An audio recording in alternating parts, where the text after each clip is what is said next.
Sarah Mitchell stood at the edge of the training pool at Naval Amphibious Base Coronado, her breath forming small clouds in the cool morning air.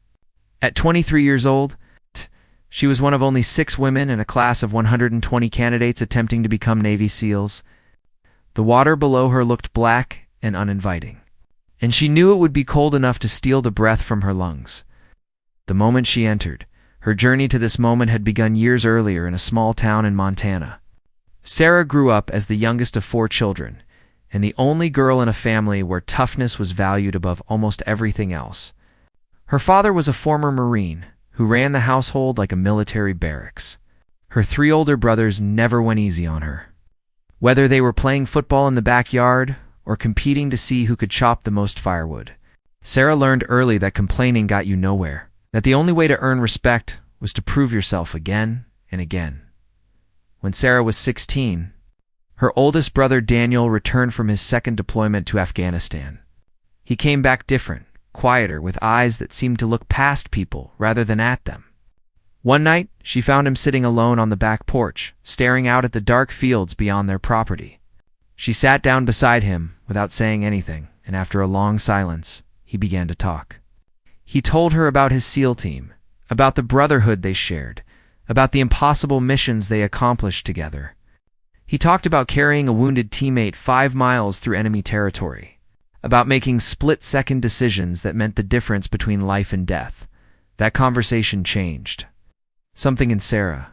She had always been athletic and competitive, playing 3 sports in high school and earning a scholarship to run track at the state university.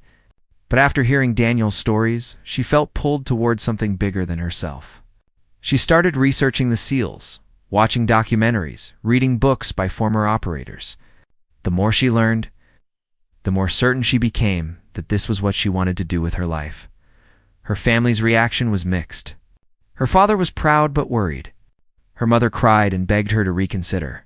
Her brothers were supportive but honest about how difficult it would be. Daniel sat her down and explained that BUD-S training, the basic underwater demolition SEAL course, had a 70 to 80% failure rate. He told her about Hell Week, about being cold and wet and exhausted for days on end with only a few hours of sleep total. He described the physical punishment, the mental games the instructors played, the way they pushed candidates past what anyone thought was humanly possible. Sarah listened to all of it, and her resolve only strengthened. She spent the next 2 years preparing. She joined the Navy immediately after graduating college and volunteered for every difficult assignment she could find. She worked with a former SEAL who trained candidates, following a brutal conditioning program that had her in the gym twice a day and swimming in the ocean every morning before dawn. She learned to be comfortable being uncomfortable, to push through pain and exhaustion, to silence the voice in her head that begged her to quit. When she finally arrived at Coronado for BUD-S training, she knew she was as prepared as she could be. The first phase focused on physical conditioning, and Sarah excelled. She could run, swim, and do calisthenics with the best candidates in her class. She learned quickly that being a woman meant she was watched more closely than the men. Some instructors seemed to be waiting for her to fail, while others appeared genuinely curious to see if she could make it. The second phase introduced combat diving, and this was where things got harder.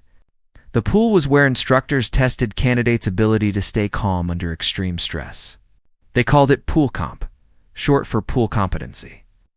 And it was designed to simulate the panic and confusion of a real underwater emergency. Instructors would attack candidates underwater, tying their breathing equipment in knots, turning off their air supply, and creating chaos while the candidate had to solve the problems and survive. Sarah had watched 3 candidates quit during pool comp in the past week alone. One was a guy who had seemed unbreakable during physical conditioning, but something about being attacked underwater broke him. He surfaced, swam to the side of the pool, and rang the brass bell that signaled a voluntary withdrawal from training. The sound of that bell haunted Sarah's dreams. It represented failure, the end of everything she had worked toward. Now it was her turn. She adjusted her dive mask and checked her equipment one final time. An instructor named Chief Morrison stood at the edge of the pool, watching her with an unreadable expression. He was a legend among the SEAL community, a man who had completed multiple deployments and earned every major combat decoration. He had a reputation for being absolutely merciless during training, but also fair. If you gave him everything you had, he respected it, regardless of whether you ultimately succeeded or failed. "Michelle," he called out. "You ready?" Sarah nodded. "Yes, Chief." "Remember, you surface before you solve your problems, you fail. You signal for help, you fail. You panic, you fail. The only way through is through. Understand?" "Yes, Chief." "Get in the water." Sarah didn't hesitate. She stepped off the platform and plunged into the cold pool. The shock of the temperature hit her, but she had learned to control her breathing, to stay relaxed even as her body screamed at the sudden cold. She swam down to the bottom of the pool and took a position, her air tank on her back, breathing steadily through her regulator. 2 instructors descended toward her. Sarah knew what was coming, but not exactly when or how. That was part of the test. They approached from different angles, and suddenly her world exploded into chaos. One instructor grabbed her from behind while the other yanked the regulator from her mouth. Hands pulled at her mask, flooding it with water. Someone turned off her air supply while simultaneously tangling her hoses into complicated knots. The natural human response to this situation was pure panic. Without air underwater, being attacked, every instinct in the body screamed to surface immediately. This was where most candidates failed. They gave in to the panic, fought the instructors, and shot to the surface, gasping for air. Sarah felt the panic rising in her chest like a physical presence, a monster trying to claw its way up her throat. Her lungs began to burn. Her vision started to narrow. Her mind shouted at her to swim up, to breathe, to save herself. But Sarah had trained for this. She forced herself to relax, to slow her heart rate through sheer force of will. She methodically worked through the problems one at a time. First, she recovered her regulator, cleared it, and took a breath. The air tasted like the sweetest thing she had ever experienced. Then she worked on her mask, securing it and clearing the water. Finally, she addressed the tangled hoses, her fingers working quickly but carefully to undo the knots while instructors continued to harass her, pulling at her equipment and creating new problems. Time seemed to stop having meaning. She didn't know if she had been underwater for 30 seconds or 5 minutes. All that mattered was solving each problem as it arose and not giving in to the panic. Finally, after what felt like an eternity, the instructors backed off. Sarah completed her safety checks, ensured all her equipment was functioning properly, and then, only then, did she swim to the surface. She broke through the water and took a deep breath, pushing her mask up onto her forehead. Chief Morrison stood at the edge of the pool, stopwatch in hand. "Time?" Sarah asked, her voice steady, despite her racing heart. 4 minutes, 32 seconds, Morrison said. His face remained neutral, giving nothing away. "That's passing. Barely. Tomorrow, we do it again, and it'll be harder. Get out and get warm." Sarah swam to the ladder and climbed out, her legs shaky but her spirits soaring. She had passed. One more evolution completed, one step closer to earning her trident. As she wrapped a towel around herself and headed toward the changing area, she caught Morrison watching her with what might have been a slight nod of approval. For a man like him, that was equivalent to a standing ovation that night. Lying in her bunk, Sarah thought about the path that had brought her here. She thought about all the people who had doubted her, who had told her that women couldn't cut it as seals. She thought about Daniel, who had given her the inspiration, but also the honest truth about how hard it would be. Most of all, she thought about herself at 16, sitting on that porch, feeling the pull of something greater. That girl had no idea what she was getting into, but she had the courage to start anyway. The weeks that followed were a blur of pain, exhaustion, and incremental progress. Sarah learned small unit tactics, how to work as part of a team, how to communicate without words. She learned land warfare, learning to shoot, move, and communicate under stress. She discovered that she had a natural talent for navigation, was able to read terrain and find her way through unfamiliar territory even in complete darkness. But the challenges kept coming. There were candidates who resented her presence, who made crude comments or tried to exclude her from the informal networks that help people survive training. There were moments of doubt, usually at 3 in the morning after 18 hours of continuous training, when her body was broken and her mind was fuzzy with exhaustion. In those moments, the bell that signaled quitting seemed to call to her, promising relief from the suffering. Sarah learned to recognize those moments for what they were: tests of character more than tests of physical ability. She developed mental tricks to get through them. She would tell herself she just had to make it through the next 5 minutes, then the next 5 after that. She would think about the women who would come after her, who would have an easier path because she had helped prove it was possible. She would remember Daniel and the respect in his eyes when she told him she was going to try. Hell Week arrived like a storm on the horizon, something everyone could see coming but no one could truly prepare for. 5.5 days of continuous training with a maximum of 4 hours of total sleep. Candidates would be cold, wet, sandy, and exhausted beyond anything they had experienced before. This was where the majority of people quit, where the instructors found the breaking point of even the strongest candidates. Sarah survived Hell Week through a combination of physical preparation, mental toughness, and sheer stubbornness. There were moments when she honestly didn't know if she would make it, and her body simply stopped responding to what her mind told it to do. She fell asleep while running, waking up only when she fell face first into the sand. She hallucinated, seeing things that weren't there and having conversations with people who didn't exist. But she never rang the bell. After completing Bud-S training, Sarah graduated and received her SEAL Trident, the golden pin that represented admission into one of the most elite fighting forces in the world. The ceremony was emotional. Her family flew out from Montana, and even her stoic father had tears in his eyes when they pinned the trident to her uniform. Daniel hugged her tight and whispered, "You did it, little sister. I'm so damn proud of you." But earning the trident was just the beginning. Sarah was assigned to SEAL Team 7, based out of Naval Base Coronado. Her first few months on the team were about proving herself all over again in a different way. Bud-S had tested her physical and mental toughness. But now she needed to show she could operate effectively as part of an elite combat unit. She needed to earn the trust of her teammates, men who had been operating together for years and were understandably cautious about the new person joining their tight-knit group. The team's commanding officer was Commander James Hartley, a quiet man with 15 years of SEAL experience and a reputation for leading from the front.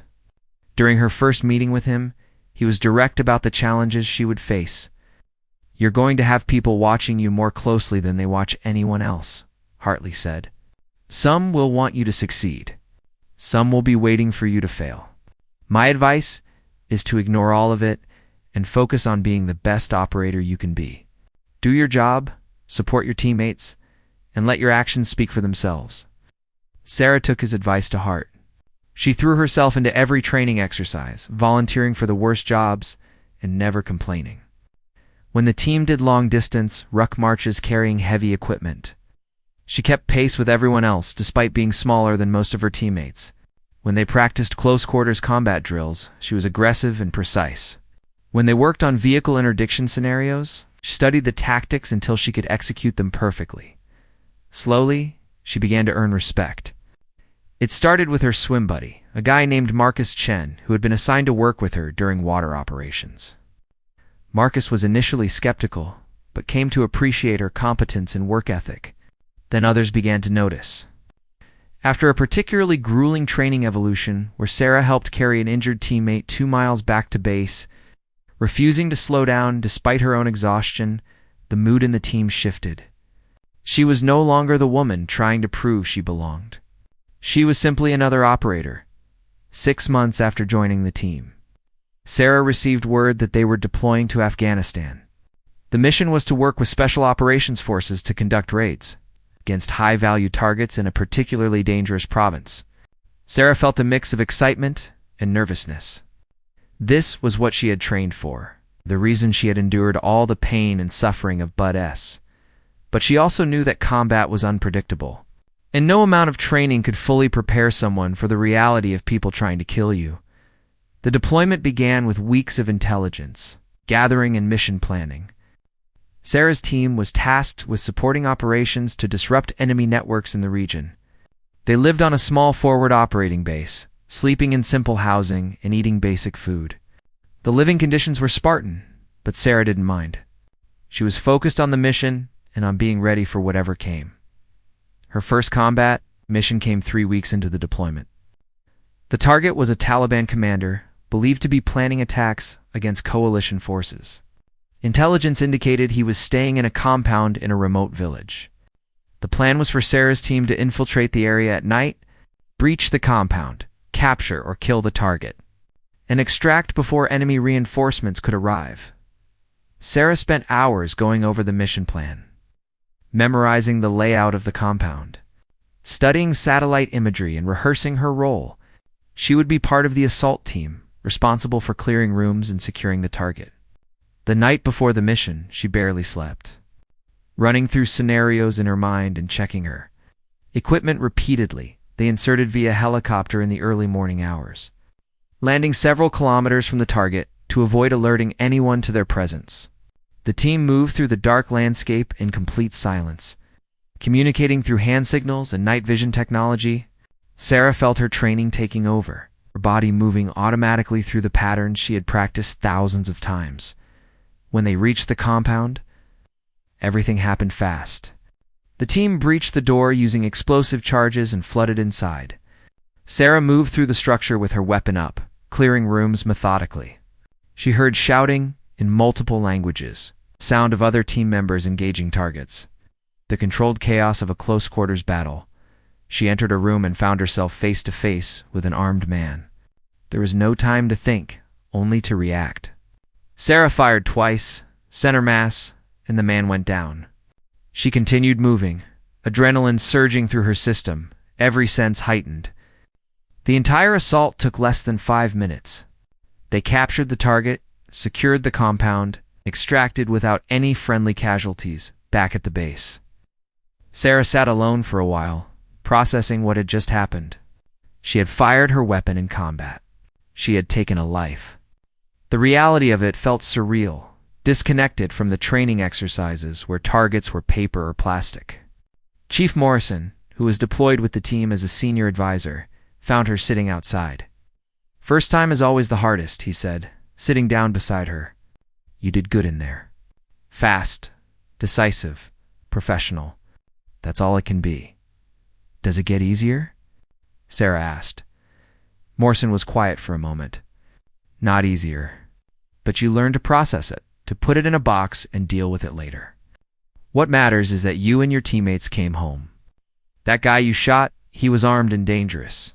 You made the right call." Sarah nodded, grateful for his presence and his honesty. Over the following months, she would participate in dozens more missions. Some were straightforward, others turned into complex firefights. She learned to trust her training and her teammates, absolutely. She learned that fear was always present, but that courage meant acting despite the fear. One mission stood out from all the others. Intelligence had located a high-value target, a bomb maker responsible for numerous attacks that had killed both coalition forces and Afghan civilians. The target was staying in a heavily fortified compound deep in enemy territory. The mission would be risky, but the potential reward was significant. Sarah's team was tasked with the assault, supported by another SEAL team and Army Rangers who would provide a security perimeter. The plan was complex, involving multiple helicopters, drones for surveillance, and careful timing to hit the compound at the optimal moment. Sarah was assigned to the initial entry team, the first group that would breach the compound and secure the target. The mission launched at midnight. Sarah sat in the helicopter as it flew low over the dark landscape, the wind rushing through the open doors. She could see the faces of her teammates in the dim red light of the interior. Everyone focused and professional despite the danger ahead. These men had become like family to her. She trusted them with her life. She knew they trusted her the same way. The helicopters landed in a cloud of dust, and the team moved out immediately.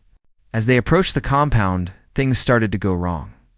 Enemy fighters had been alerted somehow, and were waiting.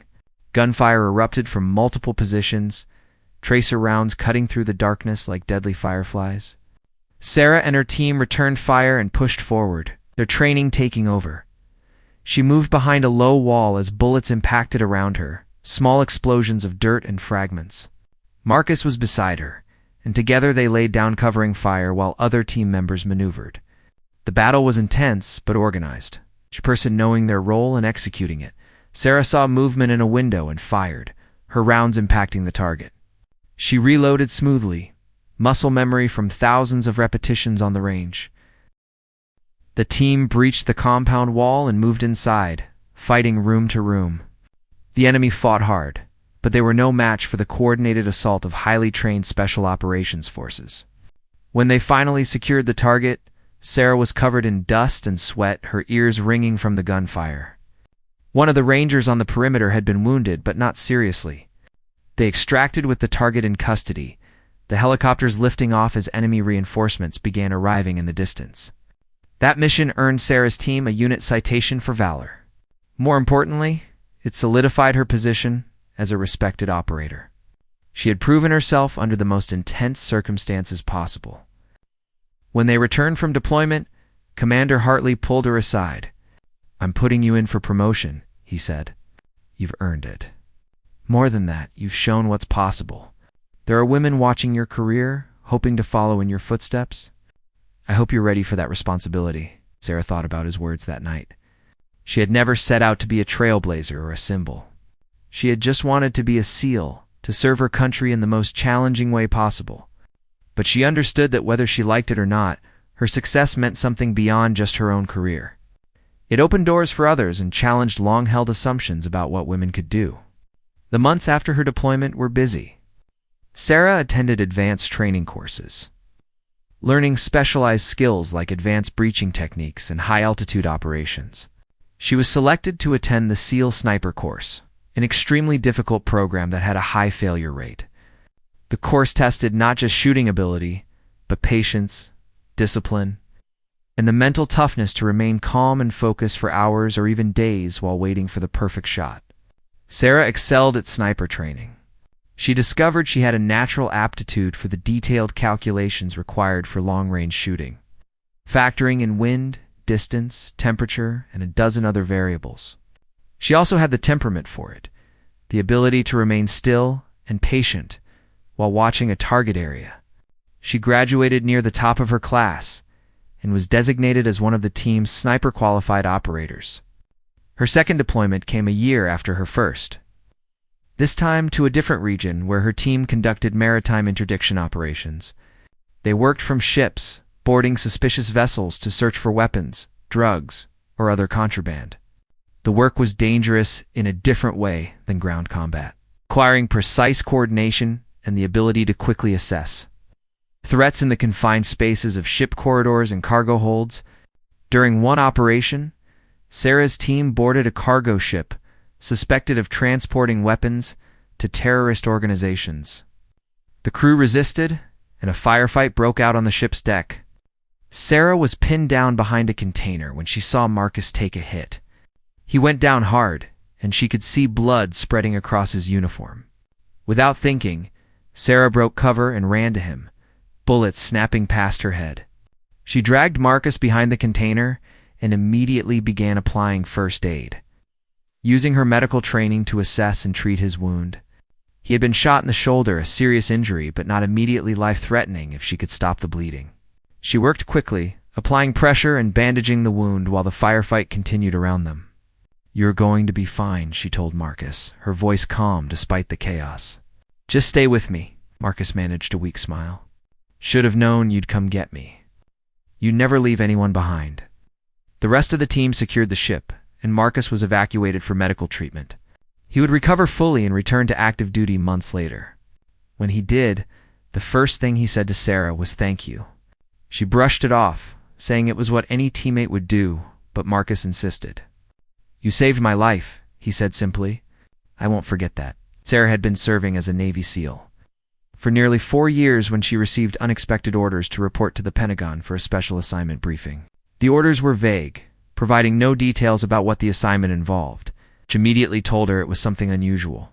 In the SEAL community, the more secretive an operation was, the more important it tended to be. She flew to Washington and reported to a nondescript office building near the Pentagon.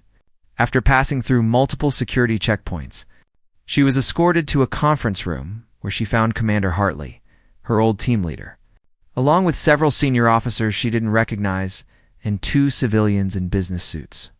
One of the civilians was a woman in her 50s, with sharp eyes and an air of authority.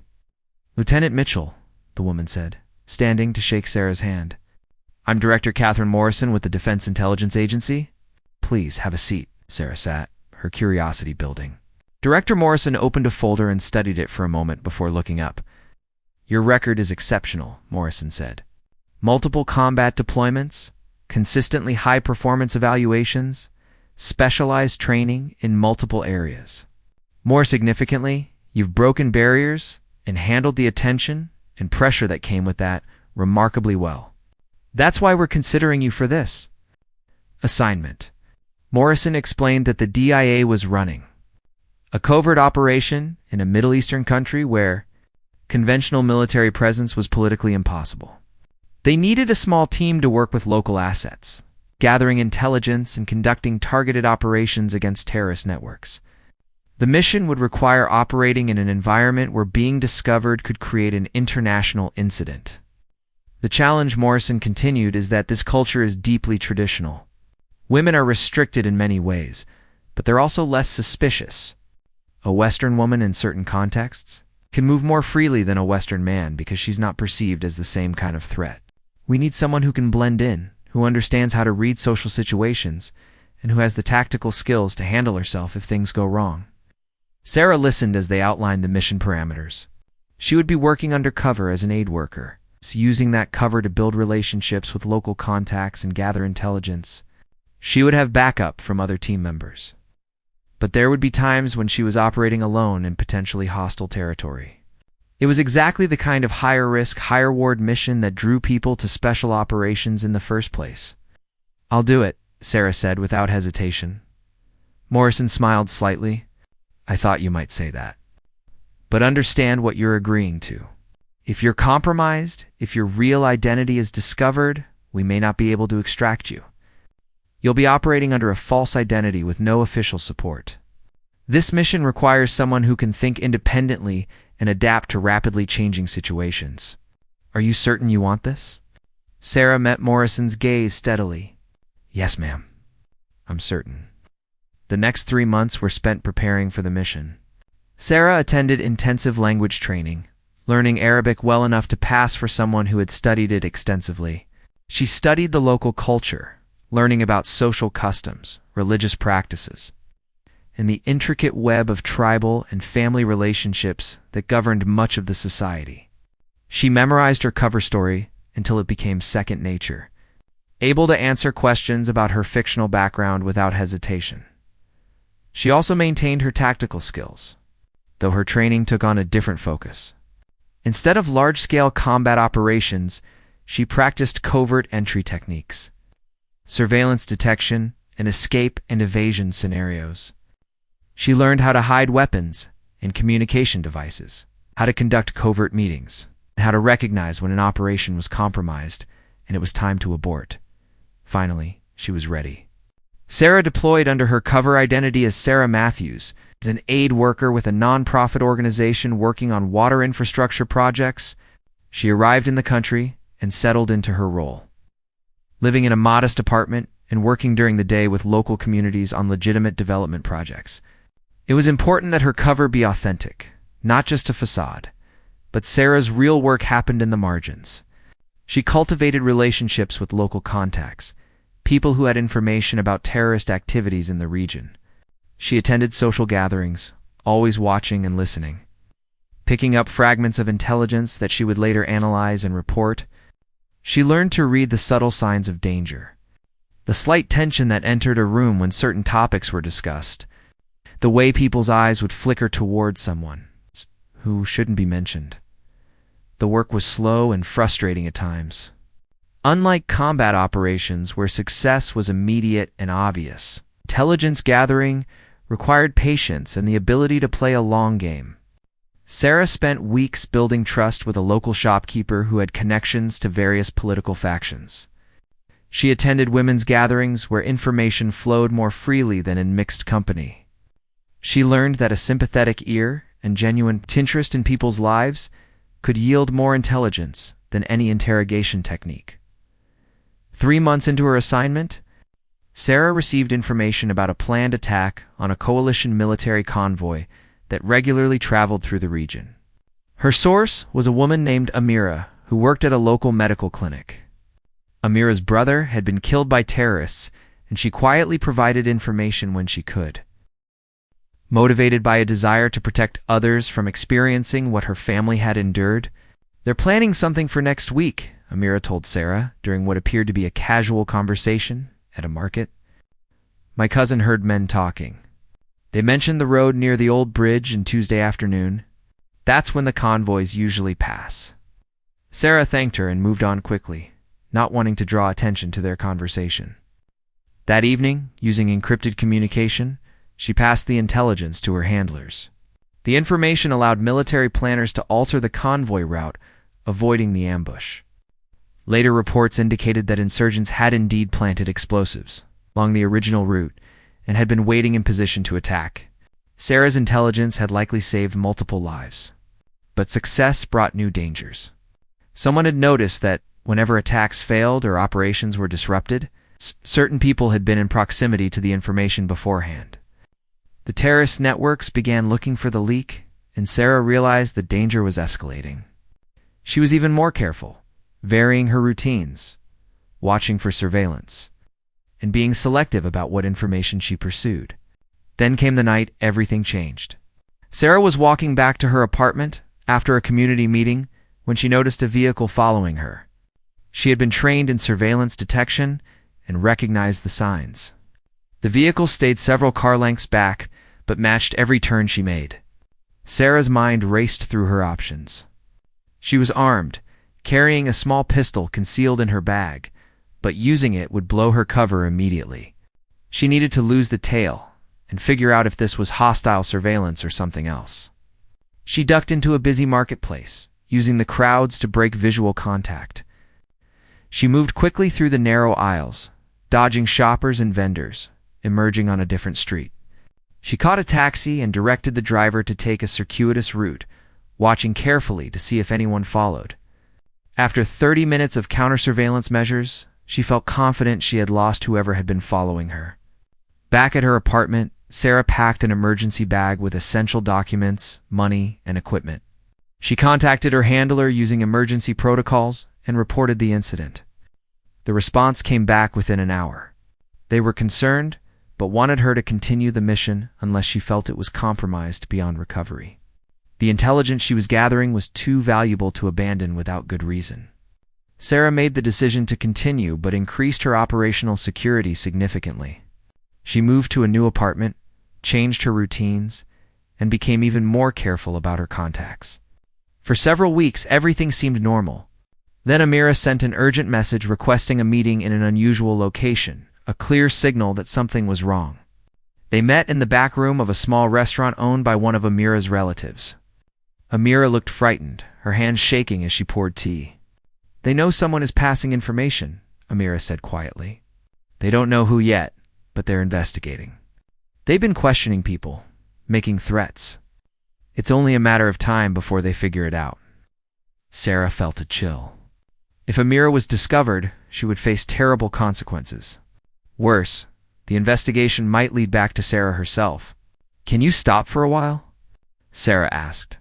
"Just be careful and don't take any risks." Amira shook her head. "I heard something important.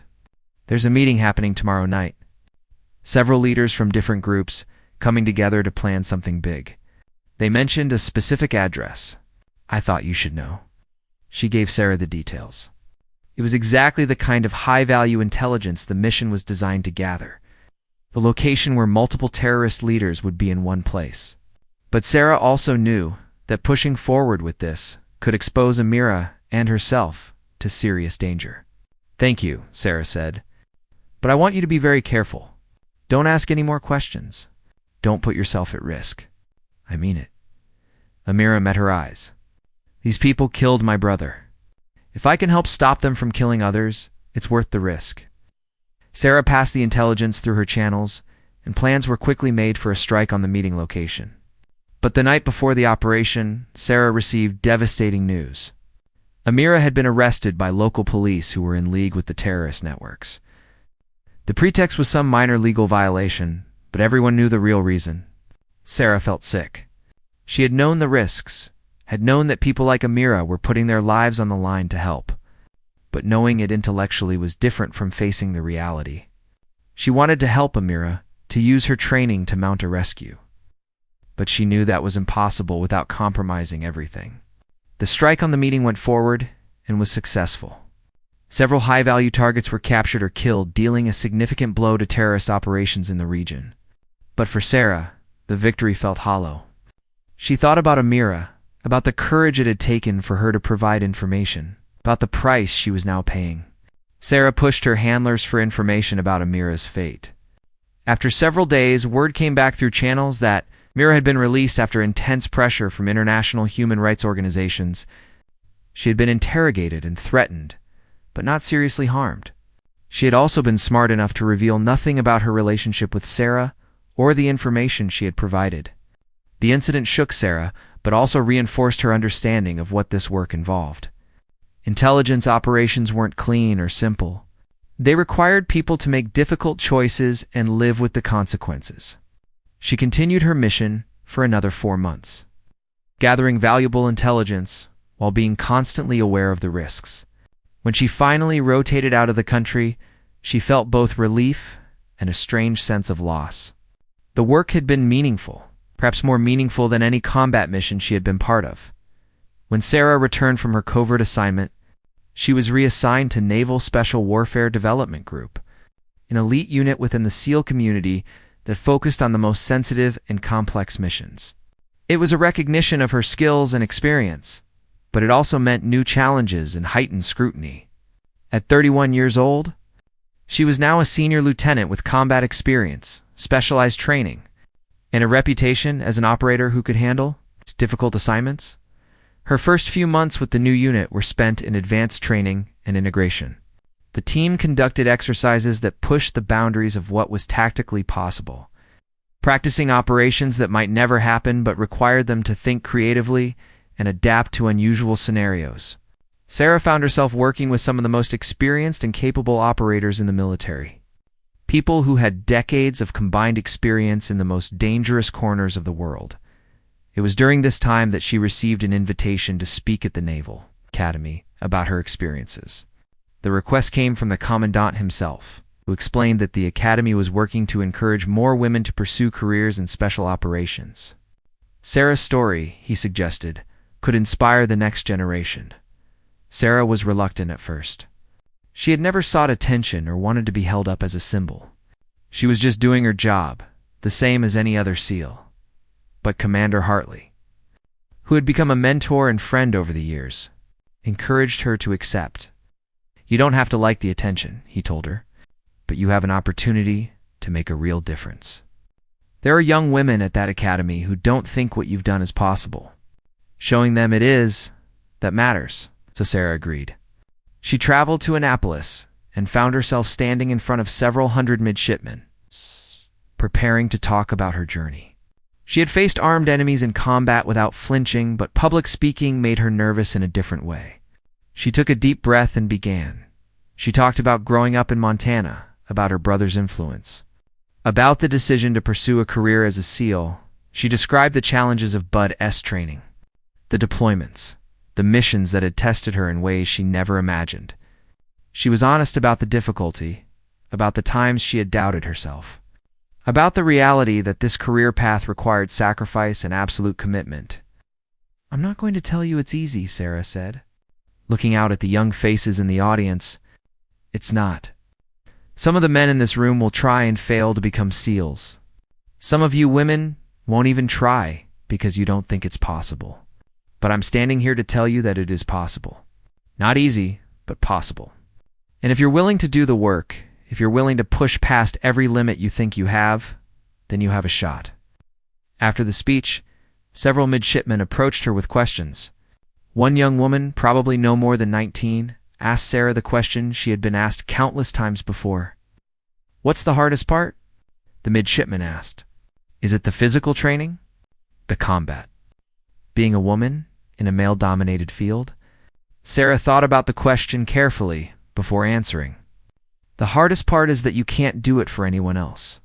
Not for your family, not to prove a point, not to make a statement. You have to want it for yourself, have to believe in it so deeply that you're willing to endure things that would break most people. And you have to be okay with the fact that no matter how good you are, there will always be someone who questions whether you belong. You can't control that. You can only control your own performance and your own commitment to excellence. The midshipman nodded thoughtfully. Thank you, ma'am. That helps. As Sarah walked across the academy grounds after her speech, she reflected on how far she had come. It seemed like a lifetime ago that she was sitting on that porch in Montana, listening to Daniel talk about his SEAL team.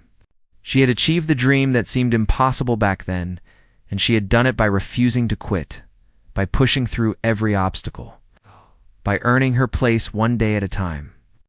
6 months later, Sarah found herself preparing for what would become the defining moment of her career. Her team received intelligence about a terrorist leader who was planning a major attack. The target was located in a compound in a region where military operations were politically sensitive. The mission would need to be conducted with absolute stealth and precision, leaving no evidence of American involvement. Sarah was selected to be part of the assault team. The plan involved infiltrating the compound at night, eliminating the target, and extracting before anyone knew they had been there. It was the kind of mission her unit specialized in. The kind that never made the news, but prevented major attacks and saved countless lives.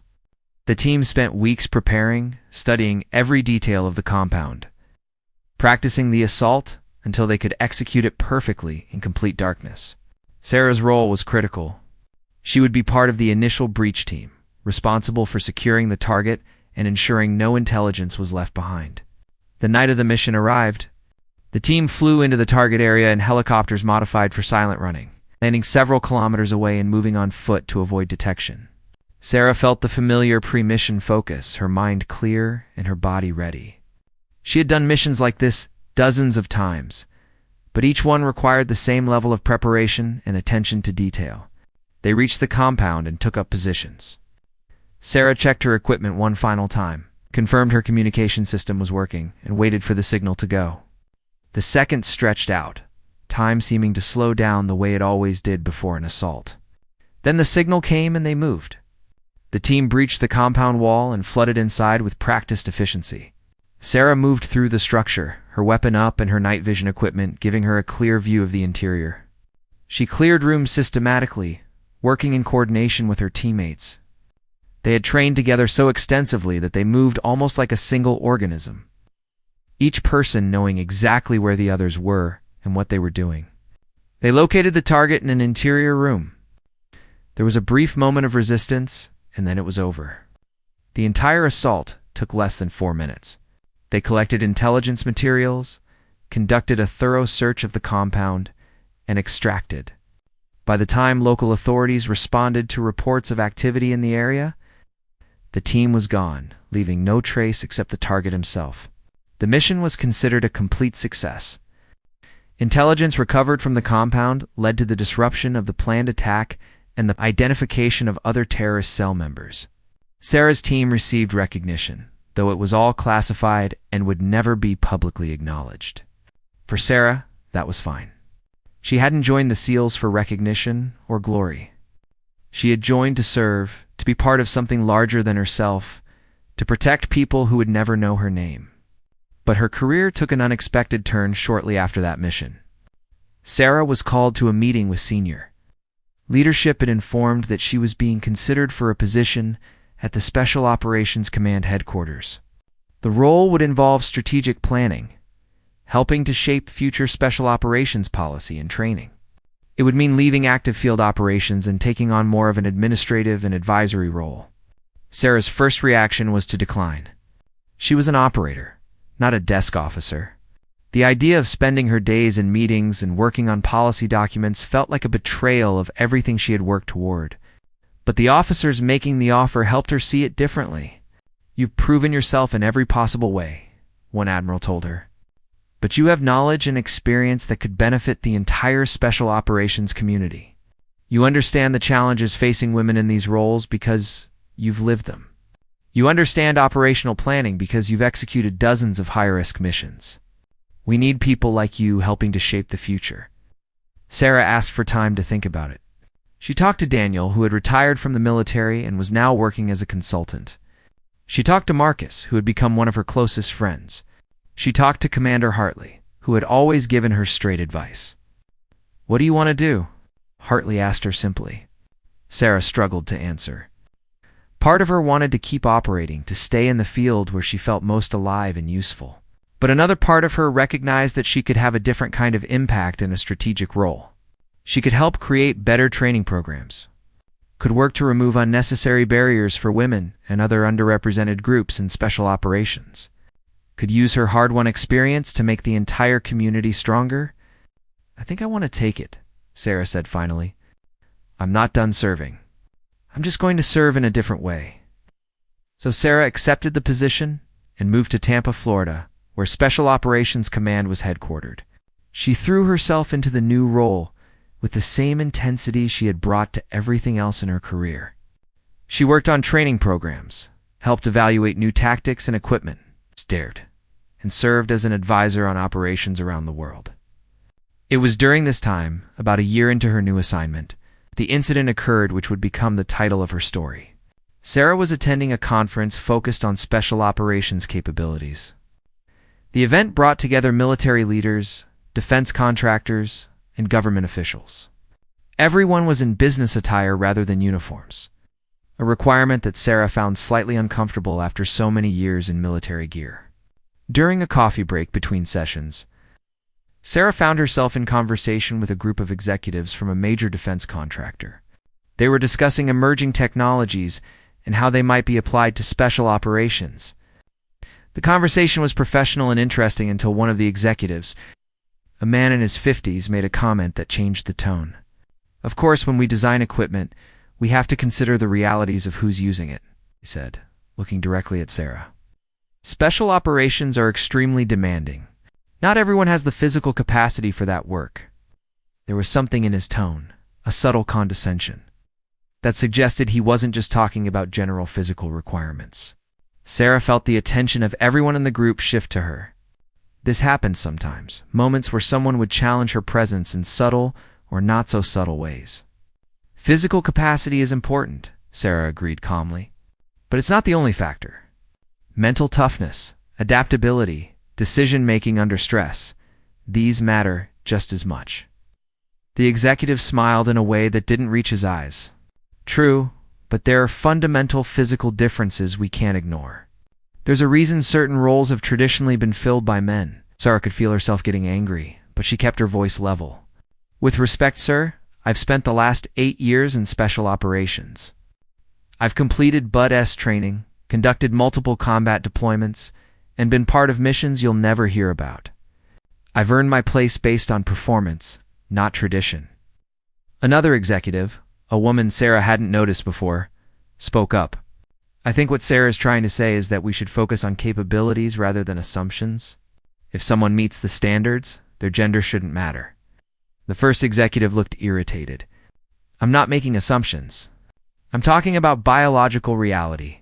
Look, no offense, but," he turned back to Sarah, "why don't you remove your uniform and we can discuss this more honestly?"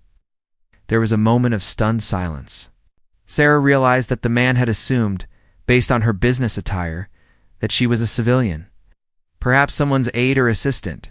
He was trying to dismiss her from a conversation about military matters by suggesting she wasn't qualified to participate.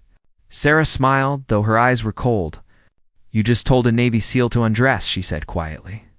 "I'm wearing this business suit because it's required for the conference. Underneath it, I've earned every qualification you're discussing. I've jumped from planes. I've conducted underwater operations. I've breached compounds under fire. So perhaps before you make assumptions about who belongs in special operations, you should ask who you're talking to." The executive's face went pale as the implications sank in. Everyone in the group was staring at him now, and the female executive was trying not to smile. Commander Hartley, who had been standing nearby and heard the exchange, walked over. "Gentlemen, ladies," he said smoothly. "Let me introduce Lieutenant Sarah Mitchell, one of the finest SEAL operators I've had the privilege of working with. Sarah, perhaps you could share some insights about equipment requirements from an operator's perspective. The rest of the conversation was professional, though the executive who had made the comment barely said another word. After the group dispersed, Hartley pulled Sarah aside. "You handled that well," he said. "Could have made him look like a bigger fool, but you were professional about it." Sarah shrugged. "I learned a long time ago that proving yourself is better than arguing about it. Besides, that guy is going to remember this conversation every time he makes assumptions about capability." The incident spread through the conference, and by the end of the day, several people had approached Sarah to apologize for their colleagues' behavior or to express their respect for her service. But more importantly, became a moment that highlighted the ongoing challenges of changing entrenched attitudes in military and defense circles. Sarah continued her work at Special Operations Command, using her experience to influence policy and training. She helped develop better selection standards that focused purely on capability rather than arbitrary physical requirements that disadvantaged certain groups without improving operational outcomes. She worked with other female operators, creating a network of support and mentorship for women pursuing special operations careers. Years later, when Sarah had risen to the rank of commander and was leading a division focused on special operations readiness, she received an email from a young woman who had just completed BUD-S training. The woman thanked Sarah for inspiring her to try, for showing that it was possible, for refusing to give up even when the path seemed impossible. Sarah read the email sitting in her office late at night, thinking about the journey that had brought her here. She thought about that 16-year-old girl in Montana who had listened to her brother's stories and felt a pull toward something greater.